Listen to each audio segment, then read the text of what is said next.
શંકાસ્પદ ઘીનો જથ્થો ઝડપાયો છે। અખાદ્ય ઘીનો જથ્થો પકડી પાડવામાં આવ્યો છે। નાના મોટા 2334 ડબ્બા પકડી પડ્યા છે। 15 કિલોના 19 ડબ્બા જપ્ત કરાયા છે। 120 પ્લાસ્ટિક પાઉચ પણ કબજે કર્યા છે। તો કુલ 6.40 લાખનો મુદ્દામાલ કબજે કરાયો છે। રવિકુમાર પંચીવાલા અને હિતેશ કુમાર મૈસુરિયા સામે કાયદેસરની કાર્યવાહી હાથ ધરાઈ છે। ડીસા શહેર દક્ષિણ પોલીસ મથકે ગુનો નોંધીને વધુ તપાસ હાથ ધરવામાં આવી છે। વધુ અપડેટ મેળવીશું સંવાદદાતા કિશોર પાસેથી। જી કિશોર, નકલીનો કારોબાર ધમધમી રહ્યો છે। ચોક્કસ સંધ્યા, બનાસકાંઠા એસઓજીને બાતમી મળી હતી કે ડીસાના એક રહેણાંક મકાનની અંદર શંકાસ્પદ અખાદ્ય ઘીનો જથ્થો પડ્યો છે। એસઓજીની ટીમે ત્યાં તપાસ કરી હતી અને મકાનની અંદર જઈને તપાસ કરતા તેમાંથી નાના મોટા 2334 જે ડબ્બા 15 મળી આવ્યા છે। તેમાંથી 15 કિલોના 19 ડબ્બા અને 120 પ્લાસ્ટિકના પાઉચ જપ્ત કરી આમ કુલ શંકાસ્પદ અખાદ્ય ઘીનો 6,40,552 રૂપિયાનો જે ઘીનો જથ્થો છે તે ઝડપી લેવામાં આવ્યો છે અને રવિકુમાર પંચીવાલા અને હિતેશ મૈસુરિયા સામે કાયદેસરની કાર્યવાહી ડીસા દક્ષિણ પોલીસ દ્વારા કરવામાં અત્યારે આવી રહી છે। સંધ્યા જી, આપનો આભાર।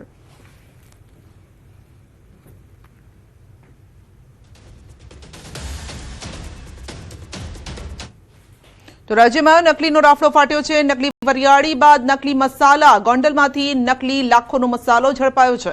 પાટણમાંથી નકલી દારૂ ઝડપાયો છે અને તમારી રસોઈમાં સ્વાદ વધારતો આ મસાલો ક્યાંક આપને બીમાર ન પાડી દે, કારણ કે બજારમાં જે મસાલા મળી રહ્યા છે એ આપે ચકાસવા જોઈએ એ ખરેખર અસલી છે કે નકલી, કારણ કે દેખાવમાં અસલી લાગે છે પરંતુ જ્યારે ખરેખર ચકાસણી કરવામાં આવે ત્યારે નકલી નીકળે છે। રાજકોટના ગોંડલમાંથી પ્રજાના સ્વાસ્થ્ય સાથે ખેલ કરતું વધુ એક કાળું કારસ્તાન ઝડપાયું છે। ગોંડલના ગુંદાળાની સીમમાં ધમધમતી ભેળસેળયુક્ત મસાલાની ફેક્ટરીનો પર્દાફાશ થયો।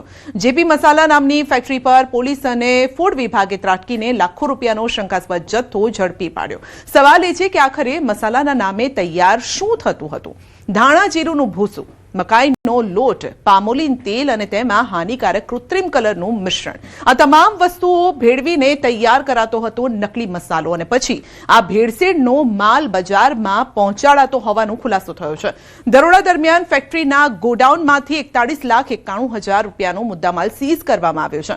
આ તરફ પાટણના હારીજ તાલુકાના જસકા ગામમાં પોલીસે નકલી વિદેશી દારૂ બનાવતી ફેક્ટરીનો પર્દાફાશ કર્યો અને ખેતરની એક ઓરડીમાં આ કથિત ફેક્ટરી ચાલતી હતી। આ ફેક્ટરીમાંથી વિદેશી દારૂના કથિત નકલી સ્ટીકર તેમજ દારૂ બનાવવા માટેનો મુદ્દામાલ મળી આવ્યો છે અને પોલીસે ₹77,100નો મુદ્દામાલ જપ્ત કરી 3 આરોપીની અટકાયત કરી છે, જ્યારે કે એક આરોપી ફરાર હોવાનું સામે આવ્યું છે અને સમગ્ર મામલે હારીજ પોલીસે વધુ તપાસ હાથ ધરી છે અને અગાઉ ઊંઝામાંથી વરિયાળી પર કેમિકલયુક્ત કલર લગાવવાનું કૌભાંડ ઝડપાયું હતું। 26 ટન કેમિકલ કલરવાળી વરિયાળી ઝડપાઈ। 19 લાખના જથ્થા સાથે 2 લોકોની ધરપકડ કરાઈ છે અને ફૂડ સેફ્ટી લાયસન્સ વગર ચાલતો હતો ધંધો। ખોરાક ઔષધ નિયમન તંત્રની ફ્લાઇંગ સ્ક્વોડની આરોગ્ય સાથે ચેડા કરનારાઓ સામે કડક કાર્યવાહી। હવે સવાલ એ ઉઠી રહ્યા છે કે આમ લોકોના આરોગ્ય સાથે ક્યાં સુધી સતત રમત રમાતી રહેશે અને આવી નકલી ફેક્ટરીઓ કેટલી ધમધમી રહી છે?